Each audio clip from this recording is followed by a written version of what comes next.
Bonsoir à toutes et à tous. Je suis Catherine Michaud, je suis la présidente de Gay Libre. Je suis heureuse de vous accueillir ce soir pour cette table ronde virtuelle en live Facebook pour parler ruralité et personnes LGBT.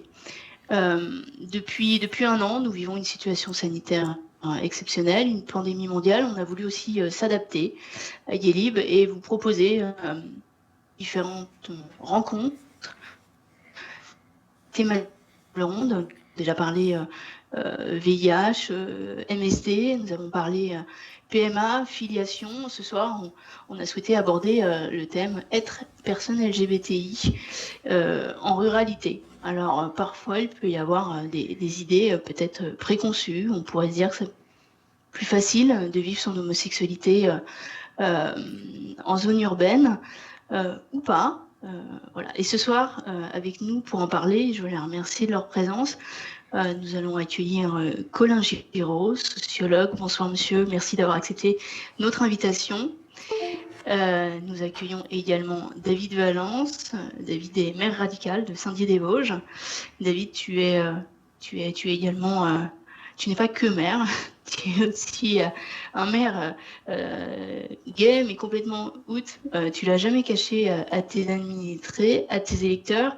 Tu as été victime d'insultes homophobes, on pourra également y revenir, insultes publiques, tu as porté plainte. Je crois que d'ailleurs le procès, le verdict s'est tenu il y a pas très longtemps. On pourra y revenir également. Et puis, on espère également qu'ils pourront nous rejoindre l'association LGBT du pays d'Ancenis. Ancenis, c'est en Loire-Atlantique, c'est la sous-préfecture de Loire-Atlantique, pour vous le situer sur la carte. Mais il s'avère que leur président est aide-soignant. Et comme on peut le deviner en ce moment, ces journées peuvent être parfois plus compliquées qu'initialement prévues. On espère qu'il pourra nous rejoindre dans l'heure qui vient. S'il le peut, il le fera bien sûr, bien volontiers. Va animer cette table ronde Julien Vermignon, administrateur de Gay Libre. Bonsoir Julien. Merci d'avoir eu l'idée de cette table ronde ce soir et de l'animer. Voilà, je vais te céder la parole et je vous souhaite une bonne table ronde. Merci Catherine. Du coup, merci à nouveau à David et Colin d'avoir accepté de participer à cette table ronde. Catherine, elle vous a présenté brièvement, mais peut-être que vous pourrez nous dire, peut-être ce que vous inspire le titre de notre table ronde, être LGBTI en ruralité, et comment, soit dans vos parcours personnels ou professionnels, comment vous avez pu vivre ou étudier cette thématique-là. Donc, je ne sais pas, David, si tu veux commencer. Merci d'abord de votre invitation. Témoignage, oui, s'il faut livrer un témoignage, j'ai vécu cette question à 3 niveaux. La première, c'était évidemment dans mon adolescence, puisque j'ai grandi dans un village de 900 habitants en milieu donc rural, pas très loin d'où je suis élu aujourd'hui. Et la découverte de l'identité, elle s'est marquée chez moi par aussi la découverte de l'invisibilité autour de moi de figures d'identification ou de référence possibles. Même si, comme souvent, il existait un couple gay pas très loin de chez moi, mais c'était des personnes qui étaient plus identifiées à la famille auquel ils appartenaient que véritablement à leur mode de vie. Et puis ensuite, 2 autres expériences, évidemment. Le retour au pays natal, puisque comme beaucoup de gays, et Colin Giraud le sait bien, c'est des itinéraires qui sont assez classiques. Je suis parti pour mes études, mais aussi parce que je me disais que c'était une façon de vivre ma vie privée de façon plus épanouie, et ma vie tout court. Et quand je suis revenu pour être élu, effectivement, j'ai retrouvé des attaques à caractère homophobe dans la vie publique au moment de l'élection. Et puis ensuite, j'ai vécu ce que c'était d'être complètement hors du placard, je l'ai toujours été, en tant qu'élu, avec un certain nombre de particularités, même si dans l'ensemble, je trouve que ça se passe souvent mieux qu'on pourrait l'imaginer. En fait, moi, j'ai toujours voulu assumer le fait d'être gay en tant que candidat puis en tant qu'élu, parce que ça faisait partie évidemment de mon identité complète. Je voulais absolument pas qu'on me force à reléguer ça dans une vie privée, justement. Et puis parce que je me disais que ce que je pouvais accomplir au-delà d'actions pour lutter contre les stéréotypes genrés et d'actions comme il peut y en avoir dans nos politiques publiques. Un des rôles principaux que j'avais à remplir, c'était justement d'incarner de la visibilité. Là où il existe des couples gays, moi je suis dans une ville de 20 000 habitants, il y en a quelques-uns qui l'assument, mais où globalement, quand on est un jeune adolescent gay aujourd'hui, la différence par rapport à mon époque, c'est que quand on ouvre la télévision, quand on regarde les réseaux sociaux, on a des figures de référence, on a aussi bien sûr les applications sur lesquelles on peut se rendre compte et plus si affinité qu'on n'est pas seul. Donc ça n'existait pas quand moi j'étais adolescent. En revanche, dans la vie quotidienne, je ne suis pas sûr qu'il y ait tant que ça de figures d'incarnation de ce que peut être le fait d'être gay au quotidien dans une ville de ce type. Donc pour moi, c'était véritablement, c'était mon rôle d'assumer ça, de l'assumer quand j'ai été célibataire, c'est-à-dire une partie de mon mandat, puis de l'assumer ensuite avec mon compagnon en assumant une très grande visibilité de ce couple dans l'espace public. C'était aussi une façon de me et de nous protéger, parce que j'ai toujours pensé que paradoxalement, la visibilité, ça protège, en fait. Peut-être que c'est plus vrai quand on est élu que quand on est quelqu'un d'autre qui mène une autre vie, mais moi j'ai fait ce pari-là et je me suis dit que ça pourrait aider d'autres personnes qui étaient dans la même situation que celle que moi j'avais connue quand j'avais 17 ou 18 ans. Voilà. D'accord. Merci David. En parlant de visibilité, il y a Pierre-Alain qui nous a rejoint, qui est président de l'association l'ESAC dans le pays d'Anceny. Peut-être que tu souhaites réagir, Pierre-Alain, à ce que vient de dire David, notamment puisqu'on en avait discuté, la visibilité, c'est aussi l'un des enjeux de l'action de ton association. Bonsoir à toutes et tous. Je suis arrivé en cours, donc j'ai pas tout suivi. La question de base, c'était quoi, juste pour savoir? Comment tu pouvais te relier personnellement ou dans ton activité avec la thématique être LGBTI en ruralité? Ce qui est compliqué, c'est que quand vous êtes, par exemple, vous êtes jeune, vous n'avez pas le permis, que vos parents ne sont pas forcément, vous n'avez pas votre coming out et que vous souhaitez rejoindre une asso comme la nôtre, c'est compliqué. Parce que rien que pour venir nous voir sur nos moments de rassemblement, c'est compliqué. Après la visibilité, c'est vrai que moi, personnellement, je trouve que c'est plus facile de marcher main dans la main avec un homme dans la rue, en ville, qu'en campagne. En campagne, il y a beaucoup de regards un peu, ce côté un peu, je regarde de côté, mais hop, mais c'est vrai qu'en ville, j'ai moins remarqué ça. Et le sujet de la visibilité, j'ai semblé tout à l'heure le réduire, vous faites s'afficher, etc. C'est pas seulement ça. Moi, j'essaye, je m'interdis pas de faire des blagues parfois dans des discours que je fais, de faire dans ma vie professionnelle, de faire des références très explicites à la vie qui est la mienne, dans le cadre d'une certaine sobriété, mais des blagues qui sont comprises des gens qui me connaissent et des citoyens, et je me l'interdis pas du tout. Donc, je pense que ce sujet de la visibilité est très important, même si faut pas ce que disait Monsieur est vrai sur les très jeunes, les adolescents, qui ont besoin de figures de référence, qui ont besoin de savoir qu'on peut vivre très bien, y compris dans leur ville en étant gay.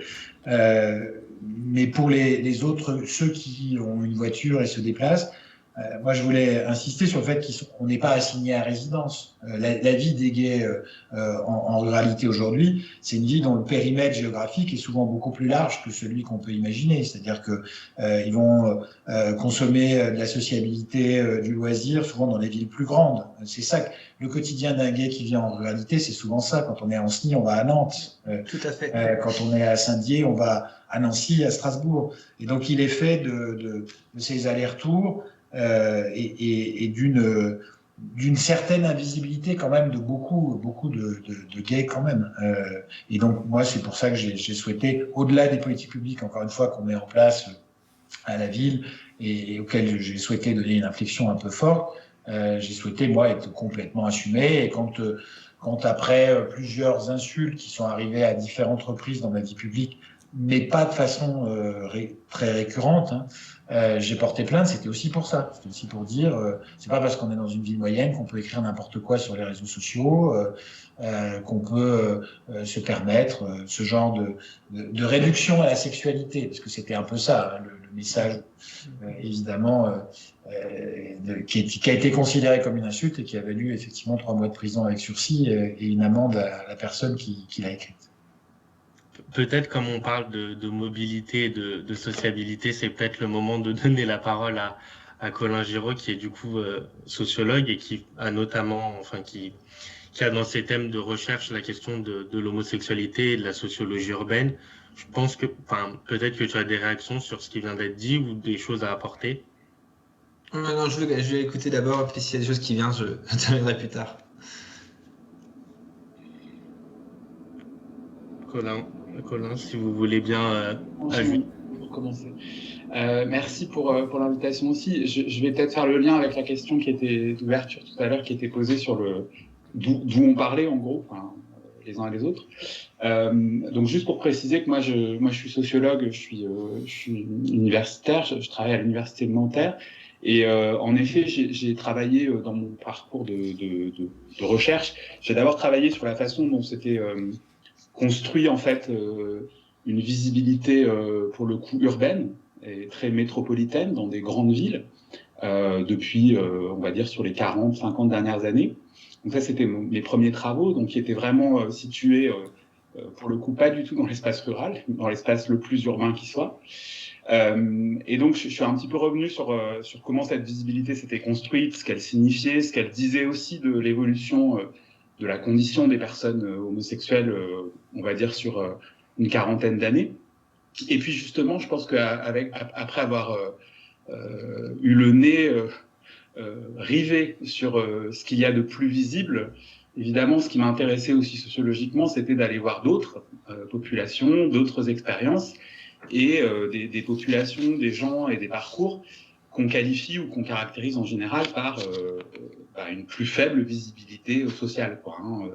Et donc de sortir un petit peu des espaces de la grande visibilité collective, urbaine, pour aller voir aussi, pour aller enquêter, étudier les parcours et puis les modes de vie, les façons de vivre en fait de populations homosexuelles. Alors en l'occurrence, ici, dans mon cas, c'est des gays et des lesbiennes, mais qui vivent en dehors ou à l'écart de cette visibilité urbaine. Donc ça, c'est une recherche que je mène depuis quelques années, qui devrait aboutir bientôt, si je travaille bien, et qui inclut donc des espaces, je vais dire, qui sont à la fois périurbains et ruraux. Il y a du rural, et puis il y a du périurbain aussi. Et la première chose que je voulais dire, c'est qu'effectivement, je pense que dans les différents témoignages, et moi, dans toutes les populations, les gens que j'ai interrogés, je pense qu'effectivement, derrière l'idée de la ruralité, il y a je ne veux pas faire mon universitaire pénible, mais je pense que c'est vraiment la vie des gens, c'est qu'il y a une très très grande diversité de situations. C'est-à-dire que les mondes ruraux, ils sont très hétérogènes, et entre des mondes ruraux, littoraux, investis par du tourisme vert, qui connaissent de la renaissance démographique, etc., et des mondes ruraux, des campagnes plus ouvrières, plus désindustrialisées, qui vont, entre guillemets, moins bien du point de vue socio-économique, je pense que déjà ça correspond à des populations, des trajectoires et des parcours qui sont très différents. Et donc ça a des effets pour tout le monde, homosexuel ou pas, mais aussi pour les populations homosexuelles. C'est-à-dire qu'elles ne sont pas imperméables, je dirais, à des questions d'environnement, des questions socio-économiques, des environnements culturels, des infrastructures, un isolement plus ou moins grand en termes de transport, comme vous l'avez dit. Et donc voilà. Donc, je pense que déjà derrière ces expériences-là de l'homosexualité loin de la visibilité urbaine, il faut tenir compte, je pense, de cette grande diversité. Et j'imagine que vivre à Saint-Dié n'est pas exactement la même chose que vivre en Loire-Atlantique, en Vendée, dans les campagnes du Nord-Est ou dans le sud de la France. Et puis la deuxième chose aussi que je voulais dire, puisque là on parlait déjà la question de être visible ou pas être visible, je pense aussi que, moi, mon travail pour l'instant, il vise un peu à faire exploser un certain nombre de représentations habituelles, on pourrait dire traditionnelles au sujet des mondes ruraux, hein. C'est-à-dire des mondes qui sont souvent décrits comme très conservateurs, très LGBT-phobes au sens large, on va dire, et aussi à la fois désertiques du point de vue des populations des minorités sexuelles et en même temps relativement hostiles, quoi. Et je pense que, en tout cas, une des premières choses, je pense, à dire de ce point de vue-là, c'est que on les a beaucoup regardés, ces mondes-là, avec des lunettes, on pourrait dire, construites au cœur des grandes villes, en fait, au cœur des métropoles. C'est-à-dire, si on utilise effectivement nos critères habituels, je pourrais dire, devenus quasiment habituels, de visibilité LGBT, on va dire, dans les sociétés contemporaines du début du XXIe siècle, c'est clair que aller dans la Creuse ou dans la Haute-Marne ou en Ardèche, la visibilité telle qu'on l'entend, telle qu'elle s'est construite dans les quartiers centraux de Paris, de Londres, de Montréal, de Madrid, on va pas la trouver. C'est-à-dire en termes de visibilité collective, en termes d'affichage commerçant, en termes de structure associative aussi, hein, ce qui a longtemps péché aussi dans ces espaces-là, hein, c'est pas quelque chose c'est à la fois pas comparable, et si on les compare, effectivement, là, on est dans des espaces dans lesquels on est plutôt dans de l'invisibilité. Alors ensuite, je pense que moi en tout cas dans mon travail, ce que je constate aussi en interrogeant les gens qui vivent dans les espaces ruraux, hein, c'est que leur style de vie ou leur façon d'être gay ou d'être lesbienne, hein, correspondent pas forcément non plus exactement à ces formes de visibilité-là, hein. C'est-à-dire que si on évalue en fait l'ouverture, la tolérance ou la facilité à vivre son homosexualité dans un espace en fonction du nombre de bars, du nombre d'associations, du nombre de drapeaux visibles, arc-en-ciel visibles, je sais pas moi, dans les vitrines ou sur les affiches publicitaires, c'est sûr qu'on peut dresser un tableau relativement sombre et relativement faiblement visible, on va dire, de ces espaces. Je pense que la première question qu'on a à se poser, c'est qu'est-ce qu'on met derrière visibilité, hein, c'est-à-dire est-ce que c'est, comme le disait David Valence, en fait, une visibilité au quotidien dans les interactions, est-ce que c'est une visibilité collective, et puis être visible, c'est quoi? Est-ce que ça veut dire effectivement sortir son drapeau et dire à tout le monde sur la place publique, j'ai envie de dire, quelle est son orientation sexuelle, ou est-ce que c'est ne pas cacher ou ne pas mentir? Enfin voilà, il y a des niveaux en fait différents, je pense, de visibilité. Et donc de ce point de vue-là, et je termine là-dessus, moi, c'est un peu ces questions-là sur lesquelles je travaille depuis quelques temps, et je pense que effectivement, les populations homosexuelles dans ces espaces-là ne sont pas forcément totalement invisibles, hein, et ne sont pas forcément totalement isolées non plus. En revanche, je pense que la manière dont elles vivent leur homosexualité, dont elles construisent éventuellement des liens avec d'autres populations, gays, lesbiennes ou hétéros, la façon aussi dont elles disent, montrent ou ne montrent pas, ou disent plus ou moins leur vie privée, et bien effectivement, je pense qu'elle n'est pas exactement la même que celle qu'on a l'habitude, ou qu'on a pris l'habitude en fait de voir dans des grandes villes, ou y compris dans des grandes villes, dans des lieux de visibilité très importants. Donc voilà, donc ça c'est un peu les questions sur lesquelles je travaille, et on pourra y revenir un peu plus en détail, mais en tout cas, voilà, je pense que regarder les LGBT dans les mondes ruraux comme la table ronde nous invite à le faire, hein, c'est aussi déjà commencer à changer un petit peu de paire de lunettes, en fait, parce que je pense que voilà, on a et moi le premier, hein, on a une représentation ou une idée de ce que c'est être visible quand on est gay, quand on est lesbienne, hein, et en réalité, cette définition-là de la visibilité, elle existe, elle a une réalité et elle a une pertinence sans doute, mais en tout cas, elle ne correspond pas exactement à toutes les trajectoires des populations qui sont gays, sont lesbiennes et vivent notamment dans ces espaces-là. C'est clair. Du coup, on doit à la fois s'interroger sur ce qu'est en fait être LGBTI et à la fois ce qu'on voit dans la ruralité. Et ce qui est intéressant, je pense, sur le point sur lequel on pourra revenir, c'est tu le disais tout à l'heure, David, sur les politiques publiques qu'on peut mener dans les différents territoires. C'est aussi l'une des façons pour être visible, ou en tout cas pour faire en sorte que ces politiques publiques soient plus inclusives. Est-ce que tu peux nous donner quelques exemples de politiques publiques de ce type?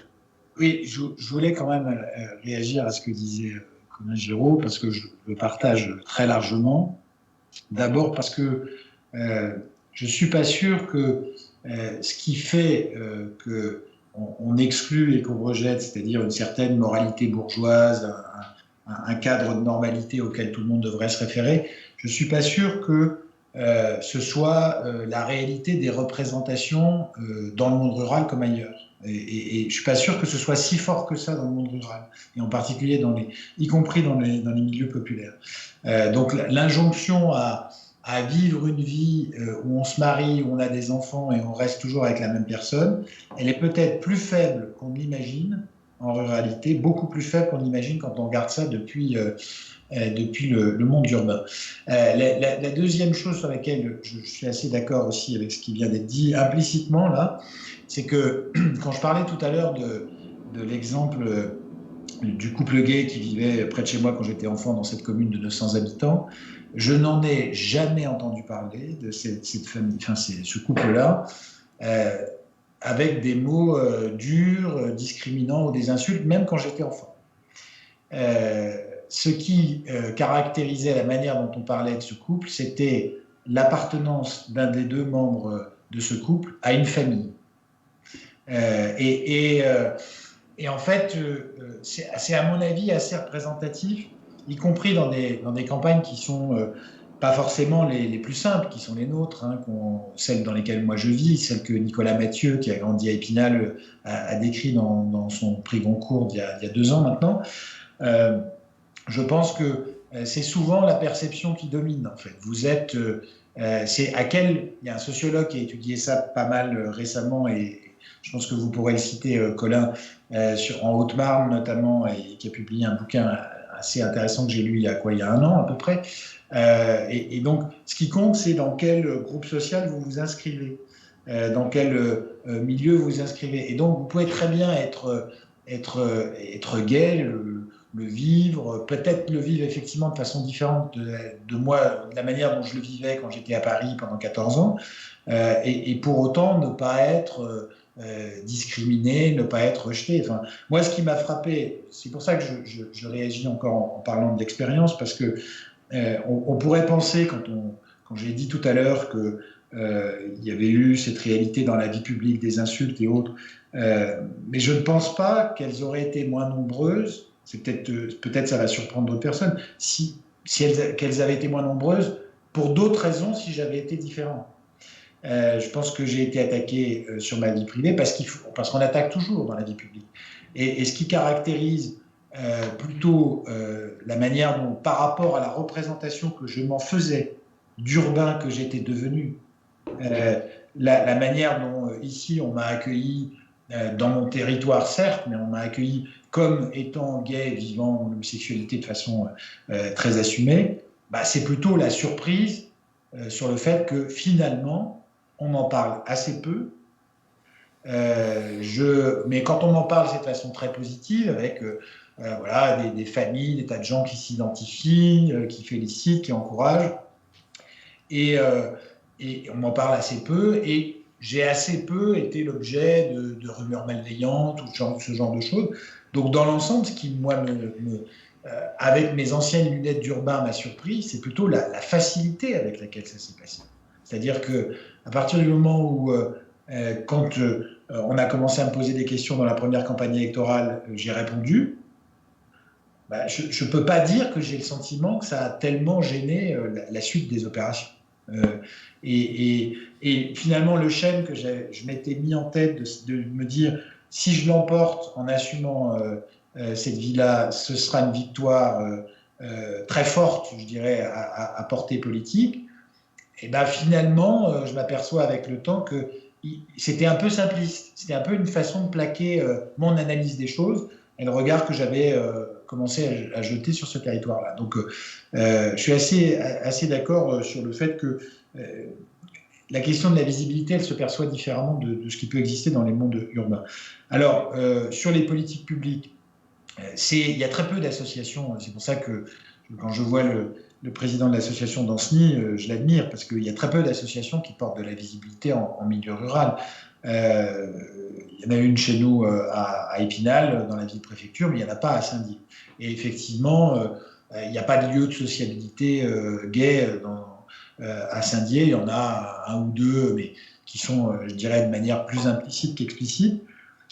Comment on le fait en matière de politique publique? En luttant contre les stéréotypes genrés, en travaillant avec l'éducation nationale dans les écoles, les collèges et les lycées. Parce que, je l'ai vécu assez vite quand vous êtes, mais c'est vrai partout, c'est vrai en zone urbaine aussi, quand vous êtes un peu différent, que vous n'aimez pas le sport, que vous êtes comme ceci ou comme cela, très vite on vous identifie et on peut spontanément vous discriminer. C'est aussi dans les politiques de recrutement, on y pense rarement, mais là aussi de lutter contre les stéréotypes genrés, c'est-à-dire qu'à chaque fois que vous pouvez embaucher un assistant maternel, il faut le faire. Systématiquement, ça paraît peu de choses, mais ça déplace le curseur des assignations identitaires. C'est accueillir des expositions sur la lutte contre les discriminations, voilà, c'est des choses relativement classiques qui sont portées. Et puis c'est réagir publiquement à chaque fois qu'il arrive qu'il y ait des incidents. Moi, j'ai connu une agression homophobe dans ma ville en tant que maire. Bon, voilà, j'ai évidemment médiatisé la réaction. On a pris un certain nombre lancé un certain nombre de politiques publiques dans les lycées et les collèges à ce moment-là. C'est plus de l'éveil, de la sensibilisation. Et encore une fois, au-delà de la question de l'homosexualité, c'est lutter contre les assignations à identité et assignations à stéréotypes genrés. C'est comme ça qu'on le fait. Sur le manque d'associations, c'est vrai que je partage, parce que quand j'ai cherché des intervenants pour cette table ronde, c'était important d'avoir une association et que c'est pas forcément très facile à trouver. Et donc quand je suis tombé sur l'association de Pierre Alain, on va dire que c'était à la fois un clin d'œil dans la mesure où le pays d'Anceny, c'est un peu la terre d'origine de Catherine Michaud, donc il y avait un symbole qui faisait que sans doute on était prédestinés à se croiser. Et puis après, j'ai échangé avec Pierre Alain et c'est vrai que le travail de son association est assez intéressant. Donc si tu veux en dire quelques mots, Pierre Alain, sur l'ESAC qui a 4 ans et demi, c'est ça? Oui, c'est bien ça. Donc ESAC s'est créé justement à partir de ce manque de... Ce manque de... Je vais y arriver. Oh, le bug. De services, voilà, de services concernant les LGBT. C'est que vous aviez Angers qui avait son centre LGBT, vous aviez Nantes qui s'occupaient de leur périphérie en fait, et en campagne, on était les grands oubliés. Donc cette association s'est créée à partir de ce constat-là. On y allait à tatillon au départ, parce que on n'était pas forcément formé sur la question LGBTI. Donc on s'est formé auprès de beaucoup du centre de Nozig à Nantes, et celui d'Angers d'ailleurs. On a travaillé ensemble sur plusieurs thématiques. On s'est appuyé sur les tissus associatifs déjà construits, avec des associations comme la PGL, Contact Loire-Atlantique et Maine-et-Loire, avec qui on a fait des partenariats pour pouvoir amener tous ces services en campagne. Donc tout ce qui est les cercles d'écoute et de parole, tout ce qui est information sur la PMA, sur la GPA, sur les pluriparentalités. Tout ça, on a réussi à l'amener sur Anceny. Et ça, c'était un super travail. On a même poussé le vice l'année dernière. On s'est dit, tiens, on veut vraiment qu'on soit visible. Et on s'est dit, tiens, on va lancer une première marche des fiertés sur Anceny. Malheureusement, la Covid s'en est mêlée, donc ça a été un peu compliqué. Cette année, je pense qu'elle sera sûrement annulée aussi, vu le contexte. Mais c'était plutôt encourageant parce que les gens étaient derrière nous, la mairie est derrière nous et on espère que ça pourra se concrétiser un jour. Voilà. D'accord. Quelqu'un veut peut-être réagir ou ajouter quelque chose sur à la thématique du tissu associatif, parce que c'est vrai que à la fois dans la ruralité, mais je pense que c'est une thématique qui peut aussi s'appliquer dans certaines zones périurbaines où le tissu associatif LGBT n'est pas aussi dense que au milieu des villes. Après, on en avait parlé aussi avec Pierre-Alain, il y a à la fois des difficultés sur le tissu associatif, mais la question d'être LGBTI en réalité, ça peut aussi s'additionner à d'autres problématiques. On avait évoqué notamment le manque de personnel hospitalier et de personnel médical, notamment en lien avec la prévention et par exemple le traitement de la PrEP, et que c'était une difficulté dans certains territoires. Je ne sais pas si tu veux revenir dessus. Alors, la problématique de la PrEP, c'est que ça peut être prescrit que par les médecins du CEGID actuellement.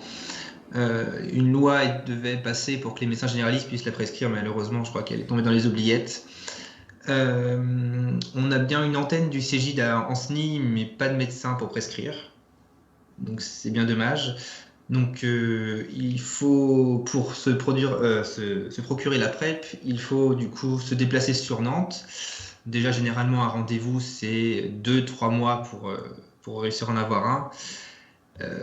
La crise sanitaire n'a pas aidé parce qu'ils ont coupé tout accès à ces médecins-là, donc plus moyen plus moyen pour les gens qui commençaient la PrEP ou qui voulaient commencer de s'en procurer.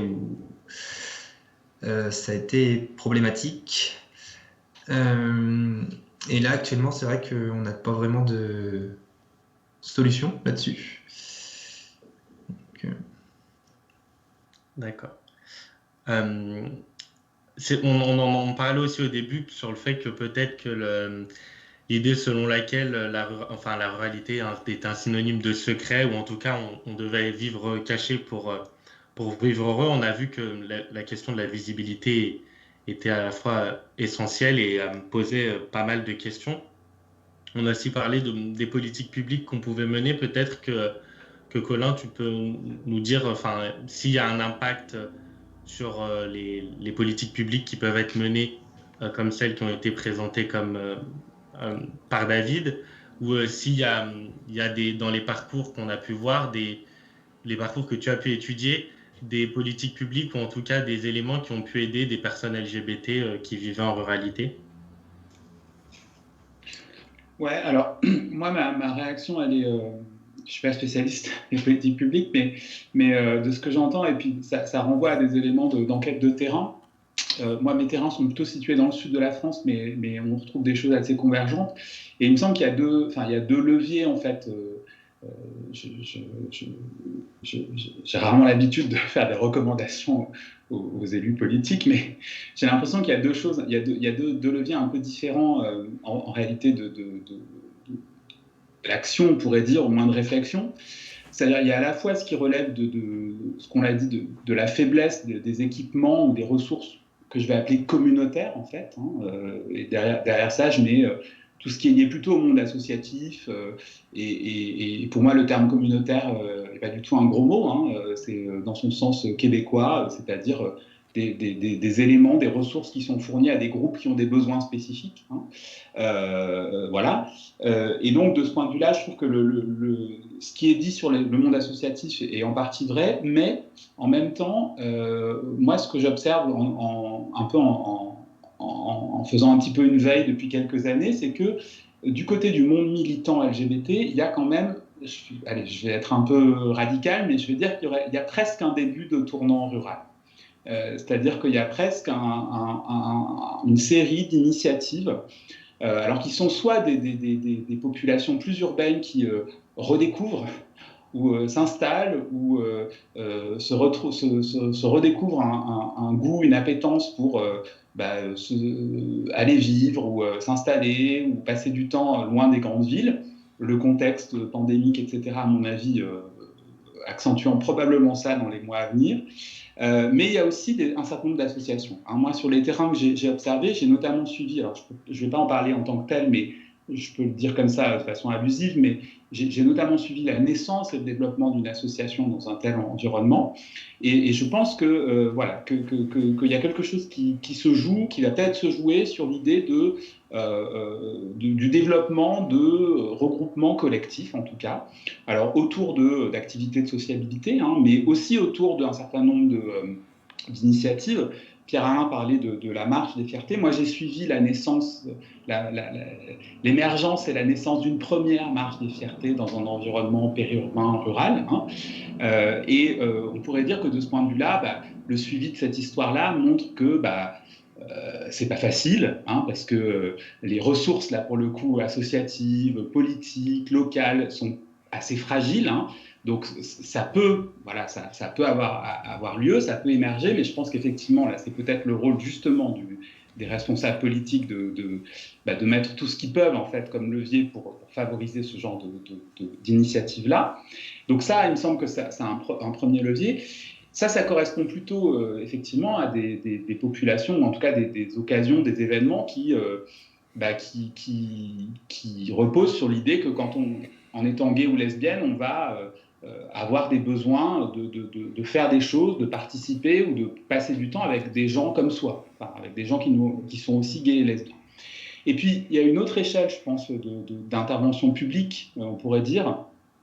C'est plutôt celle qui concerne l'expérience, alors là peut-être plus individuelle, hein, des inégalités, des discriminations et de l'accès à certaines ressources. Et là, j'étais très sensible, et moi, ce que je retrouve sur mes terrains, c'est deux choses essentiellement, donc ça colle relativement bien avec ce qui a été dit auparavant, puisque, en fait, on pourrait dire que les deux domaines dans lesquels les récits de discrimination, de difficultés, ou moi, ce qui m'a paru assez visible, en fait, hein, dans ces parcours, ça concernait l'éducation et la santé, on pourrait dire. C'est-à-dire qu'en fait, dans le domaine de l'éducation, je pense qu'effectivement, dans l'espace périurbain comme dans l'espace rural, alors je vais faire des grandes généralités qui ne sont pas du tout valables, hein, mais ce qui ressort souvent, alors ça évolue heureusement, on peut dire génération après génération, mais ce qui ressort souvent, c'est parfois les injonctions, hein, dans le monde de l'éducation nationale, les injonctions à, j'allais dire, rentrer dans le droit chemin, en tout cas le caractère, de façon assez surprenante pour moi, en fait, hein, en écoutant les entretiens des hommes et des femmes que j'ai interrogés, le caractère quand même, malgré tout, encore très conservateur de l'éducation nationale. Hein. Et là, il ne s'agit pas c'est pas forcément de la responsabilité des instituteurs ou des institutrices, hein, mais l'éducation nationale reste une institution relativement pas en avance, j'ai envie de dire, sur les questions de genre et de sexualité. Alors, l'école, c'est j'ai envie de dire, c'est peut-être la capitale de la socialisation de genre, hein, c'est-à-dire que vraiment, c'est une institution qui participe très très fortement à construire ce que c'est qu'un garçon, ce que c'est qu'une fille, et puis ce que ça doit être leur rapport. Hein. Et même s'il y a un certain nombre de transformations, d'évolutions, ça reste quand même dans les récits des gens, hein, dans les trajectoires, et aussi du côté des familles homoparentales que j'ai interrogées, une institution qui est très assignante, quoi. Et donc, on vous demande bien d'expliquer, de justifier, mais comment ça se fait? Alors, il vit avec 2 mamans, mais ah d'accord, et il n'y a pas de papa. Enfin, voilà. Et donc, j'ai plusieurs récits comme ça, notamment de mères, hein, lesbiennes, qui racontent que l'institution scolaire, elle paraît des fois un peu à la traîne et un peu insistante et un peu lourdingue là-dessus. Donc, je pense qu'il y a un travail assez important. Hein. Il y a des marges de manœuvre, je pourrais dire des marges de progrès du côté de l'institution d'éducation nationale sur cet accueil, on pourrait dire, des expériences sexuelles et de genre plus minoritaires. Et puis, deuxième truc qui m'avait frappé aussi, qui me frappe, c'était aussi plutôt du côté de la santé. Parce que je pense que moi, dans les entretiens que j'ai faits, que j'ai menés, les populations LGBT, elles ont aussi un certain nombre de besoins qui sont spécifiques. Hein. C'est vrai dans le domaine juridique, dans le domaine professionnel parfois, et dans le domaine aussi de la santé. Hein. Le degré d'information, les besoins spécifiques, ou le fait de pouvoir parler avec un médecin ou du personnel soignant de ces questions spécifiques de la santé sexuelle. Pierre-Alain parlait de la PrEP tout à l'heure, mais ça peut être aussi j'ai un rapport sexuel avec quelqu'un sur Grindr, j'ai un truc bizarre qui ressemble à une IST, je dois aller en parler au médecin. L'offre médicale dans le monde rural, là pour le coup, elle n'est pas forcément super dense, ni super forcément, j'ai envie de dire, diversifiée. Et donc là, pour le coup, là je pense qu'on peut percevoir, en tout cas moi je l'ai perçu dans certains entretiens, le fait que là il y avait des ressources qui n'étaient pas suffisantes en fait, et qui amenaient à des situations difficiles ou des expériences compliquées d'aller devoir voir le médecin de famille ou le médecin qui, pour le coup, alors le médecin, il est évidemment tenu au secret médical, mais il n'empêche que là, l'interconnaissance locale, elle peut peser comme quelque chose qui fait peur, ou etc. Bon. Et donc, je pense que voilà, des centres qui sont des centres de santé ou des centres spécialisés de santé sexuelle ou des services hospitaliers qui sont là nettement plus présents dans les grandes villes. Je veux dire, la PrEP à Lyon, à Nantes ou à Paris, n'en parlons pas, c'est plus facile d'y avoir accès. Un centre de santé sexuelle pour faire un check-up de santé sexuelle, c'est plus facile aussi dans des grandes villes. Et bien là, je pense qu'effectivement, c'est quelque chose qui apparaissait comme un manque. Donc là, on n'est pas tout à fait dans le même domaine, je dirais, même si on s'en rapproche, parce qu'on est là aussi sur des besoins qui sont spécifiques. Mais je pense qu'il y a à la fois du côté des institutions, en fait, un certain nombre peut-être de spécificités à avoir en tête dans ces espaces-là et auprès de ces populations-là. Et puis l'autre dimension, on pourrait dire, c'est aussi peut-être de densifier ou de diversifier effectivement les occasions ou les groupes de sociabilité ou associatives. Ça c'est pas, je pense qu'en termes, c'est difficile. Je suis ni maire ni conseiller régional. Je sais pas comment on fait pour susciter. J'imagine qu'il y a des leviers quand même qui peuvent aider, en tout cas, ou soutenir des initiatives de ce point de vue-là.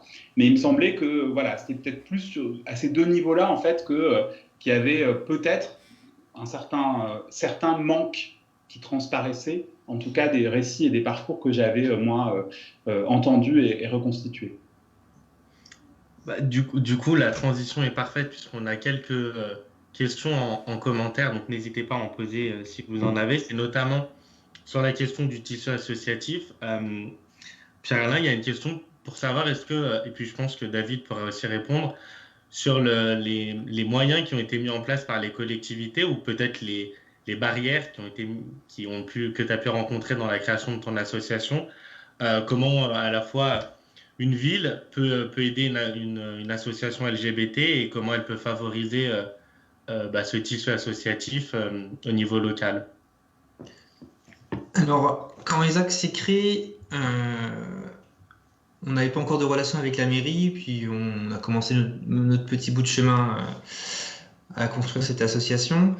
Quand on a commencé à vouloir un peu amplifier la chose et on discutait avec la mairie, on a commencé à essayer d'intégrer le forum des associations.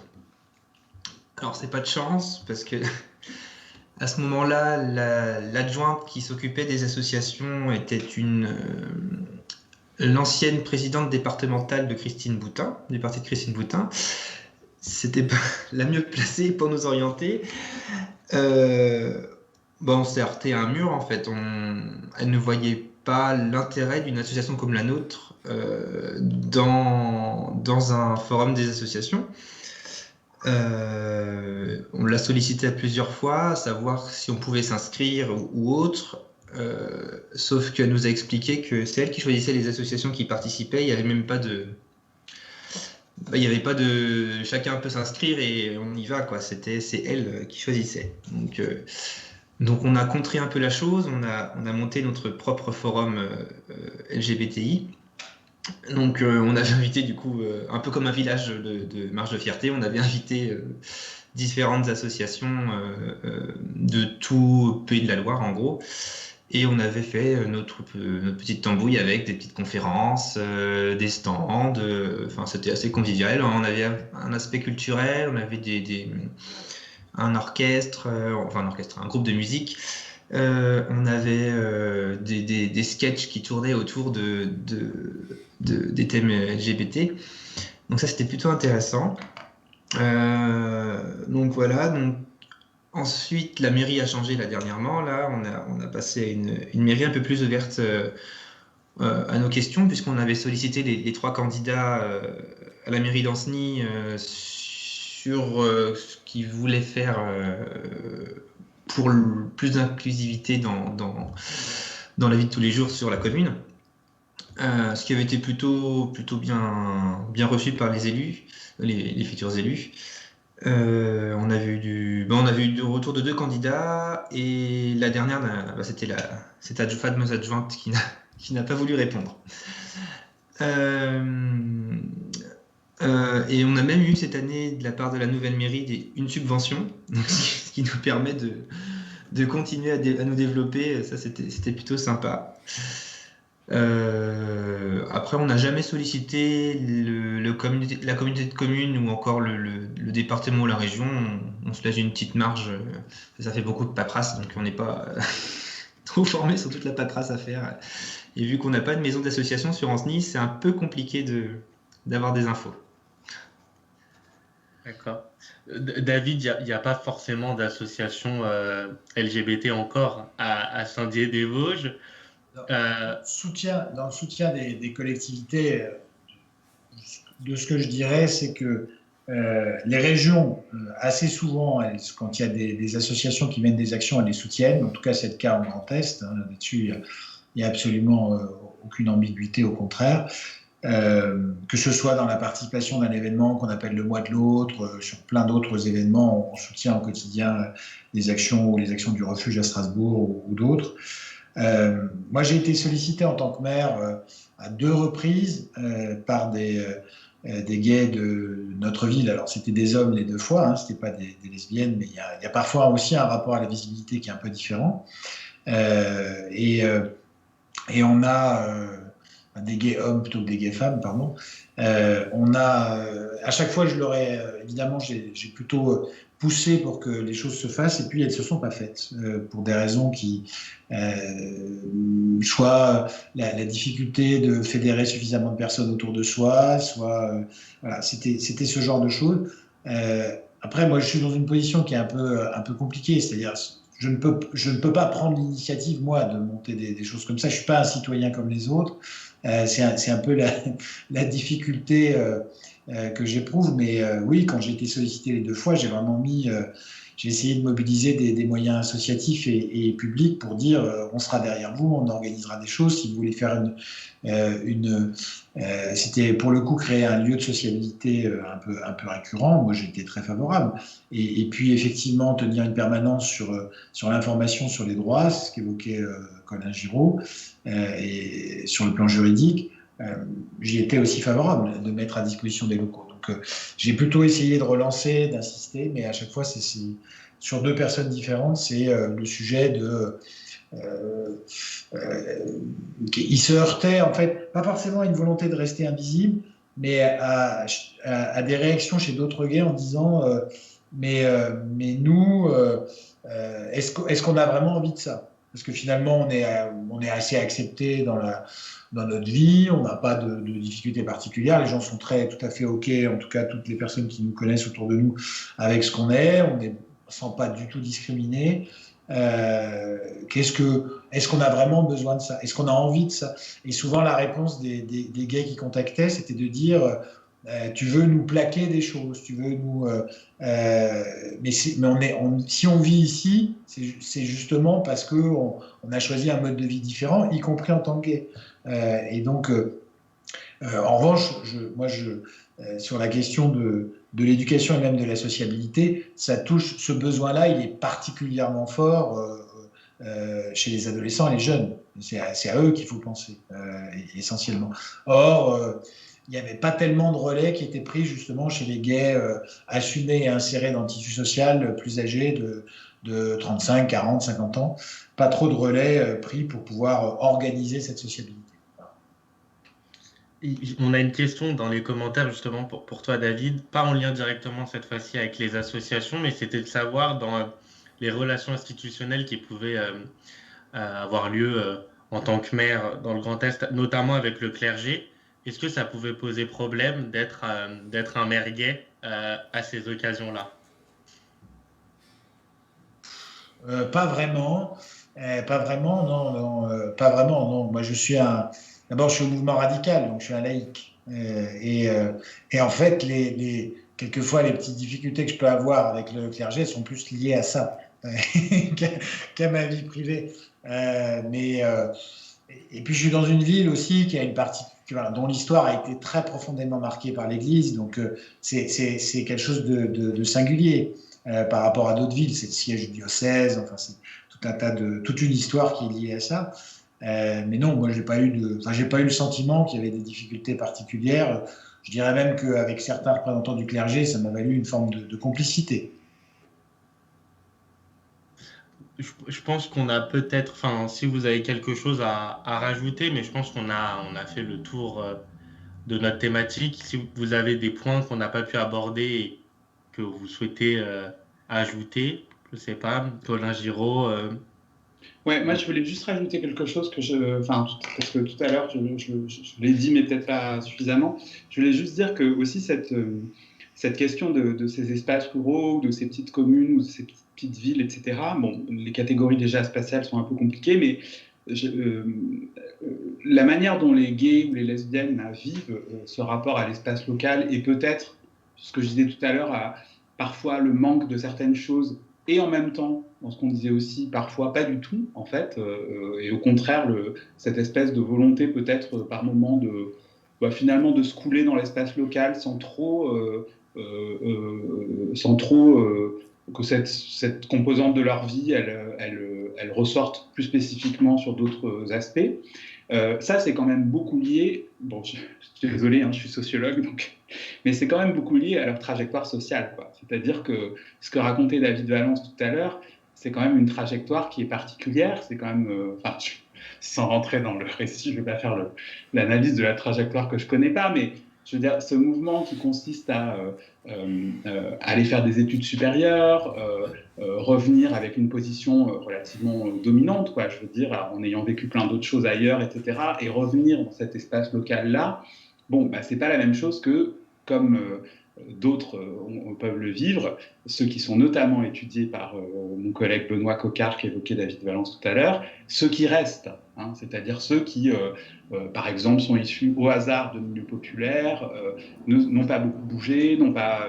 Après, je me permets de vous interrompre, il y a aussi des gens qui bougent. Hein. Moi, qu'un de mes deux parents n'avait pas bac, hein, donc je précise. Ce que je veux dire, c'est que dans l'espace rural, dans les mondes ruraux aussi, je disais tout à l'heure qu'il y a une grande diversité de mondes ruraux, et puis il y a une diversité de populations. Et donc je pense qu'en fonction des expériences qui ont été vécues par ces lesbiennes et ces gays, moi j'ai rencontré des lesbiennes complètement néo-rurales, pour le coup, qui venaient dans un espace rural avec une socialisation lesbienne très urbaine, très politisée, très collective, et puis qui venaient, entre guillemets, se mettre au vert, je veux dire ça comme ça, et d'une certaine manière, elles, comme vous le disiez tout à l'heure, elles n'avaient pas spécialement envie ni besoin ici dans leur ferme à retaper à deux. Elles avaient vécu une expérience très collective, on peut dire, dans le passé, et c'est pas forcément ce dont elles avaient besoin en venant s'installer à la campagne. Mais ça, évidemment, c'était très différent d'un autre couple de femmes vivant à 10 km de chez elles, qui, elles, étaient des filles du pays, en fait, qui n'avaient pas vécu les mêmes expériences, etc. Donc je pense que ce rapport à la visibilité, au collectif et à l'espace local, il est vachement lié aussi aux trajectoires des gens et à leur rapport à est-ce que c'est un espace duquel on n'a pas bougé, est-ce que c'est un espace dans lequel on revient et on circule avec d'autres espaces, ou est-ce que c'est un espace dans lequel on arrive, en fait, avec une autre expérience.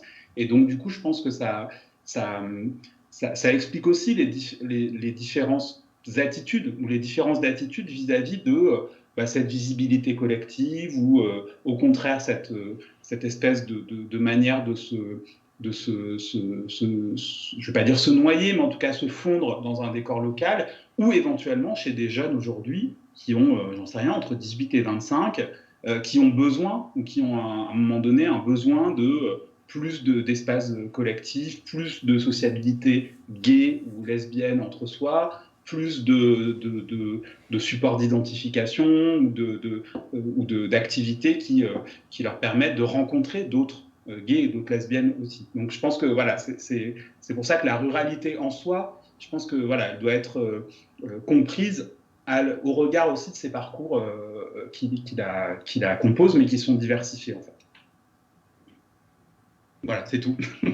Parfait. Bah écoutez, je pense qu'on va pouvoir conclure notre échange. C'est vrai on pourrait dans un an peut-être faire une nouvelle table ronde sur être LGBTI en ruralité, notamment à la suite peut-être des départs d'urbains vers la ruralité due à la crise sanitaire et à ses conséquences.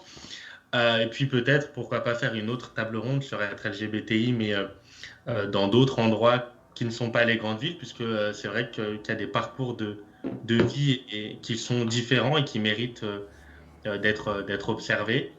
Je note quand même que c'est plus difficile d'être mère radicale que mère gay vis-à-vis des membres du clergé, c'est noté. Et puis c'est vrai qu'on a pu noter aussi qu'il faudra passer quand le Covid ne sera plus parmi nous dans le pays d'Anceny pour aller à la marche des fiertés.